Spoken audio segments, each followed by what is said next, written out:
যারা প্রথম প্রথম চায়নাতে আসে অবাক হয়ে যায়, যেই মার্কেটের সামনেই যায় দামি দামি গাড়ি। চায়নার যারা ইয়ং, মোটামুটি ইয়ং বলা চলে, 30-35, তারা শত কোটি টাকার মালিক। কিভাবে কিভাবে এই চাইনিজ ইয়ং এজেই 0 থেকে এত টাকার মালিক হয়ে যায়? এটার বেশ কিছু কারণ আছে। ফার্স্ট কারণ যেটা, বর্তমান চাইনিজ প্রজন্ম যাদের বয়স 50-এর উপরে, তারা অনেক টাকার মালিক, তাদের কথা আলাদা। কিন্তু নতুন যেই জেনারেশন আছে, এরা সবাই না, অধিকাংশ এরা আর্লি এজে শুরু করে ইনকাম করা এবং কাজ শেখা। প্রথমে তারা ইনকামের দিকে ফোকাস থাকে না, কাজ শেখাতে ফোকাস থাকে, ডেডিকেটেডলি কাজটা শিখে। কিভাবে কাজটা শিখে?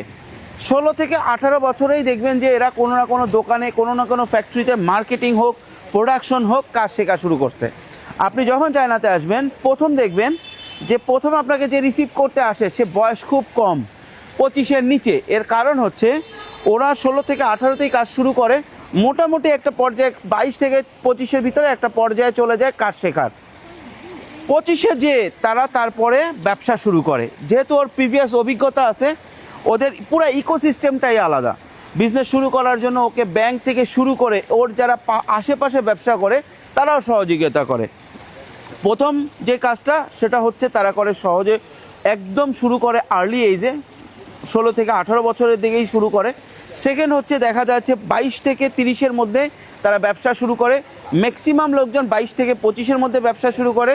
তার যেই ব্যবসার আগে বস ছিল, সহযোগীরা ছিল, যেখানে সে জব করতো, তারা তাকে সহযোগিতা করে ব্যবসাটা দাঁড় করাইতে।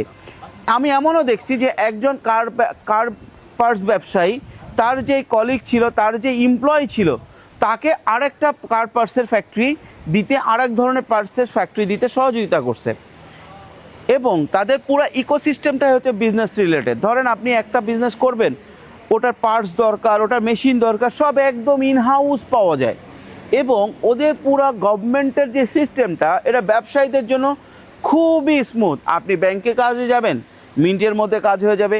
আপনি যে কোনো একটা লোন অ্যাপ্লাই করবেন, আপনার যদি প্রিভিয়াস রেকর্ড ভালো থাকে, খুব দ্রুত লোন হয়ে যাবে।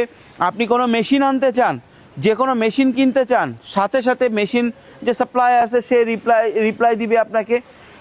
অর্থাৎ এদের দুটো রিজন মেইন দাঁড়াচ্ছে। এক হচ্ছে এদের ইকোসিস্টেম, এত বিজনেস এনভায়রনমেন্ট এত সুন্দর যে যে কোনো উদ্যোক্তা চাইলেই ভালো কিছু করার জন্য চেষ্টা করতে পারে।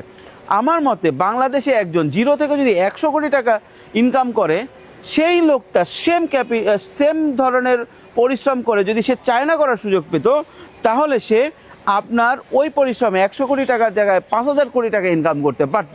এদের যে ইজি ইকোসিস্টেম এবং ম্যানেজমেন্ট, বাংলাদেশের কথা না বলি, সেটা যদি তুলনা করি অনেক মন খারাপ হয়ে যাবে সবার, সেটা না করি এই রিজনগুলোতে। তো আমরা যেটা শিখতে পারবো চাইনিজদের কাছে সেটা হচ্ছে যে আমাদের এই ইকোসিস্টেম যদিও ব্রোক, আমাদের গভর্নমেন্ট যদিও ঠিক একটা উদ্যোক্তা ফ্রেন্ডলি না, তবে আমরা আর্লি শুরু করতে পারি। আমরা যত দ্রুত শুরু করব তত দ্রুত আমরা ব্যবসায় ভালো করতে পারবো।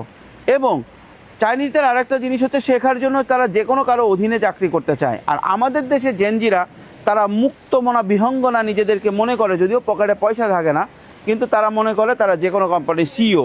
নতুনদেরকে আমি এই অনুরোধটা করব, আপনারা বিনয়ী হন, শেখার জন্য আরেকটু বেশি বিনয়ী হন, তাহলে চাইনিজদের মতো ভালো করার সম্ভাবনা বেড়ে যাবে। ধন্যবাদ।